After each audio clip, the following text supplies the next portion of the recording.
The feedback I get from them is, I feel that he thinks that that's the best we have, and that we do not pick a candidate because he is a relative of someone or he is connected to someone, but he is picked because on the ground he is deemed to be the most winnable candidate.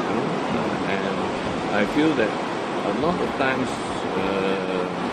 they are more on the modest side. They usually don't say, oh, I've got 70-80% of winning. They usually will tell you 55 or they are quite modest in their own assessment of their own ability. And that is quite typical of SUPP candidate.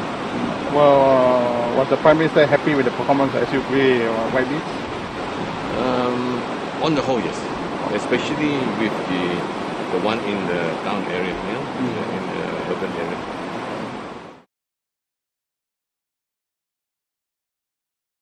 I must say that he really impresses our audience. First, Sarawak is a very multi-racial state, and being a very multi-racial state, we have practiced multi-racial and multi-racialism very, very long ago. And his One Malaysia concept actually just fit into our way of life, the way the Sarawakians have been living all the time. So this alone endear him to our people. The other thing that really endear him to our people is, I think he is the Prime Minister has visited the rural area more than anyone else. He has been to places that even some of us have not been, and he has been to these really remote places where he wants first-hand to understand the problem in the rural areas. He knows that there are so much things we have to do because it's a big state and it is behind in a lot of development and a lot of infrastructures that we need in the rural areas. And in the town area, he understands education, Chinese education, the touch points of the Chinese, what the Chinese want. The Chinese want business, the Chinese want education for the children. He knows that, and he responds to that very quickly. The other thing I think most people are very impressed is when he says he's going to do it, he do it. And he do it fast. He doesn't really and wait half a year or a year to have it done. He will do it straight away. And that is very, very impressive.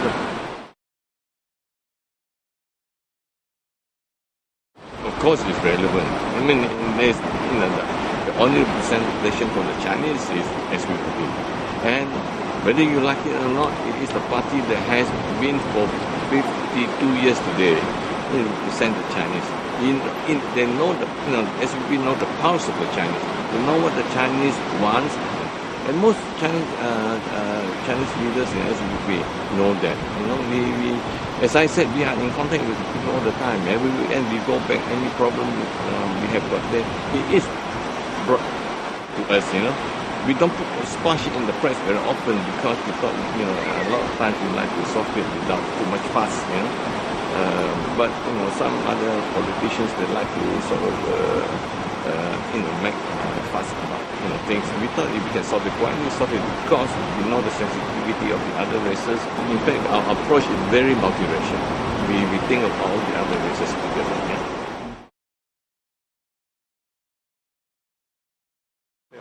No lah, we never. Most of our white bees are professionals. As a Tauke party, maybe they see us working very closely with the people with money or the corporate people. Obviously, when you run a country, when you run a party, first of all you need financial backing.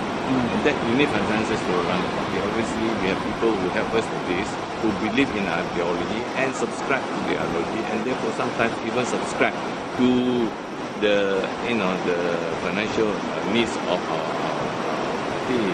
This we accept, but they do not interfere with the policy of the government. They do not try to influence us in our implementation of government policy. That is very important, I think. They can help us, they can financially help us, all those things, but they do not interfere, in the running of the government. And that is very important. And I say, we want to build a school, a Chinese school. Now, how do you think we can get the money? The the party is not rich enough to be able to, build schools for our people. So what we do is we ask these people to help us. That does not mean that, they would influence us to change the policy of the government. They just, because we ask them, they come forward and help the school. Mainly because the Chinese are very practical people. They are people who knows they just want a good living. They just want education. And who are the people who can do that for them? Who are the people who can influence the government to do that for them? It must be ministers inside the government. If you are outside the government, you can shout until the cows come home, but your influence may not be, maybe just minimal. Although, as I always say, we will also listen to the opposition, but we have to, when they are constructive. But more important is that we are inside the government, know what the government is doing. We must know what the government is doing, whether they are doing things right or wrong. We are there to be able to, at least, if there is anything that is really going out of hand, we will be there. And also, when there are needs, the needs of our people can be actually, realized. If we are there, we can, the more people we have there, we have more strength, the more, the more easy it is for us to be able to help our people, the people we represent. But that is what political parties are all about. You have to have representation. If, for example, there is no Chinese ministers or people in the government, Chinese, representation in the government, then who is going to, speak your needs? When you have got people in position in the government, then it's easier for you to do things. So I have confidence that the Chinese will vote very wisely in this election, and that they will want Chinese representation in the government.